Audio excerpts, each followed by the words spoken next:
رمضان المبارک میں اللہ رب العزت کی رحمت بہانے ڈھونڈ رہی ہوتی ہے۔ کسی نے کیا خوب کہا، رحمت حق بہا نہ می جویت، رحمت حق بہانہ می جویت۔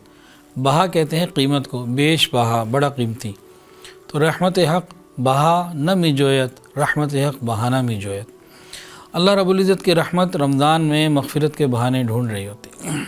عام طور سے ہمیں شیطان سب سے زیادہ گناہوں کی طرف ورغلاتا ہے اور ہمارے راستے میں رکاوٹ پیدا کرتا ہے، بلکہ اس نے قسم کھائی ہوئی ہے، فَبِعِزَّتِكَ لَأُغْوِيَنَّهُمْ أَجْمَعِينَ، اس نے ہمیں بہکانے کی قسمیں کھائی ہوئی ہیں۔ اللہ رب العزت کی رحمت الحمدللہ ہمارے ساتھ ہے، اور اللہ رب العزت نے بھی شیطان کو کہا تھا، بدبخت تو ان کو بہکانے کی قسمیں کھائے بیٹھا ہے، ارے جو میری طرف آئے گا میں اس کے سارے گناہوں کو معاف کر دوں، جو میرے ہیں ان پہ تیرا کوئی داؤ نہیں چلے گا۔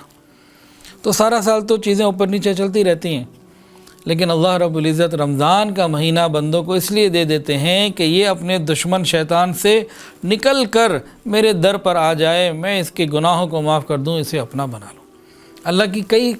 اللہ تعالیٰ کی طرف سے کئی خاص مدد ہمارے ساتھ شامل ہے، حال رمضان میں ہوتی ہیں جو باقی سال میں اس طریقے سے نہیں ہوتی۔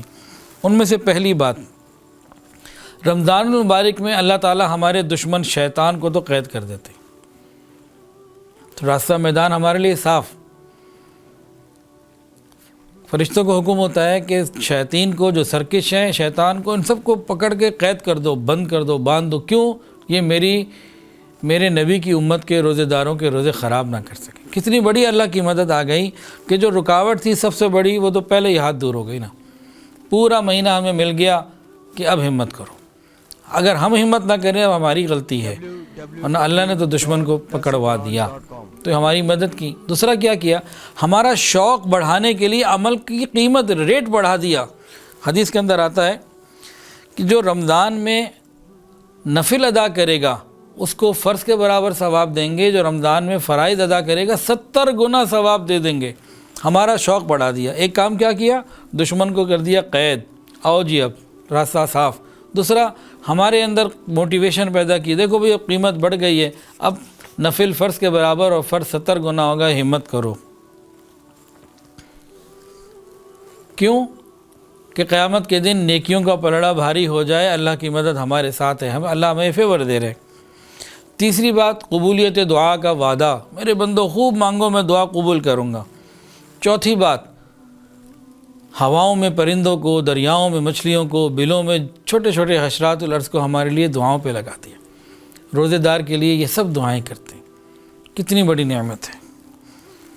پانچویں بات، اللہ رب العزت نے ہمیں شب قدر عطا فرما دی کہ آخری عشرے میں اعتکاف بھی کرو، آخری عشرے کی طاق راتوں میں شب قدر کو تلاش کرو۔ جس نے شب قدر کی عبادت پالی اس کو اللہ بے حساب خیر عطا فرماتے ہیں۔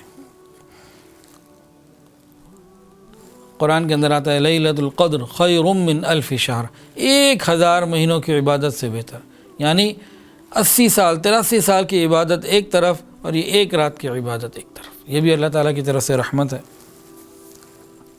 چھٹی بات، رمضان کی جو آخری رات ہے نا لیلۃ الجائزہ، اس میں اور اللہ کی رحمت وسیع ہو جاتی ہے۔ یکم رمضان سے لے کے آخر رمضان تک جتنے لوگوں کی مغفرت کی ہوتی ہے، اللہ اس آخری رات میں اتنے مزید لوگوں کی مغفرت فرما دیتے ہیں۔ گویا اللہ تعالیٰ کی رحمت بہانے ڈھونڈ رہی ہوتی ہے۔ تو آئیے رحمت کے اس مہینے میں اللہ کی رحمت کو ہم حاصل کرنے والے بن جائیں۔ طریقہ کیا ہے؟ اتباع سنت کو اپنائیں، گناہوں سے بچیں۔